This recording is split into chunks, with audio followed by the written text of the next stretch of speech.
Ano ang pwede kong pagkakitaan gamit ang AI sa available time ko?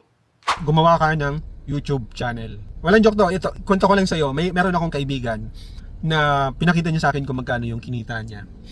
Alam mo ba yung magkano? 500,000 in pesos. Kasi nasa 9,000 US dollar yung kinita niya. Isang buwan. And alam mo ba kung gaano nakatagal yung channel niya? 6 months. Nung pang 3rd month niya, pumutok yung channel niya. So, hindi ko sasabihin sa'yo na gumawa ng YouTube channel kung wala pang AI. Kasi mahirap naman talaga gumawa ng YouTube channel, mga faceless channel. Gumagamit sila, karamihan sa kanila, yung mga bagong sulputan ngayon, nung nauso yung AI, karamihan sa kanila, ginagamit nila is AI para makagawa ng... And ito, yung YouTube ba, sa tingin mo, by 2050, existing pa rin? For me, existing pa rin yung YouTube. Kasi, yung YouTube naman nagra-run yan is because of the advertisements, because of the businesses na gustong magkaroon ng exposure yung product, services, or yung mismong business nila or makakuha ng leads. Kaya sila nag-advertise sa YouTube at yun naman kung paano tayo kumikita as gumagawa tayo ng content at ina-upload natin through ads. So binibigyan tayo ng share revenue ni YouTube dahil doon sa mga binabayad ng mga businesses. Do you think by 2050 meron pa ring existing business kahit meron ng AI? Yes, meron pa rin na business yan. Do you think kakailanganin pa rin nila na makita yung business nila, yung product nila, kung sila ay bagong company sa YouTube? Diba? Yes pa rin, kahit nga matagal ng company, kapag gusto nilang magkaroon ng more exposure, nag-advertise pa rin, makikita mo pa rin sila sa mga platform tulad ng YouTube.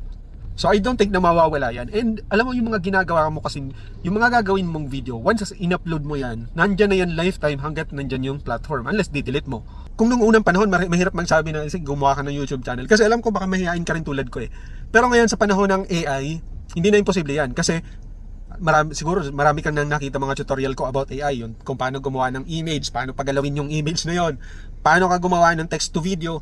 Diba hanggang ngayon, kung hindi mo pa rin naiisip yan, sige, gagawa na lang tayo ng ganito, free tutorial. Pero ito kasi dapat di ko sinishare to kasi paid dapat talaga tayo.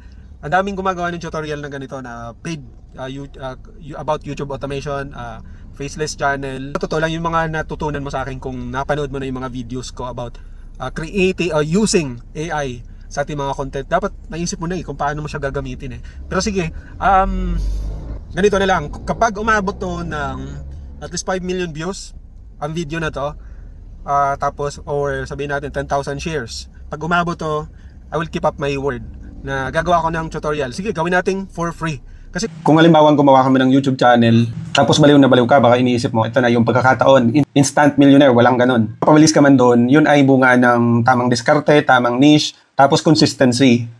Kasi kung ikaw yung napakabilis na umayaw dahil hindi nagva-viral yung video, hindi mo pa rin siya magagawa. Gagawin mo doon na target ay hindi yung mag-viral. Kasi map-frustrate ka kapag hindi nangyari. Ang targetin mo doon at least 6 months na consistent at valuable yung mga ginagawa mo. Kasi sa 6 months na yun, halimbawa, ginagawa mo siya sa available time mo. Ang paggawa kasi ng mga video, at least 10 minutes na faceless channel, abutin ka ng mga 2 to 3 hours.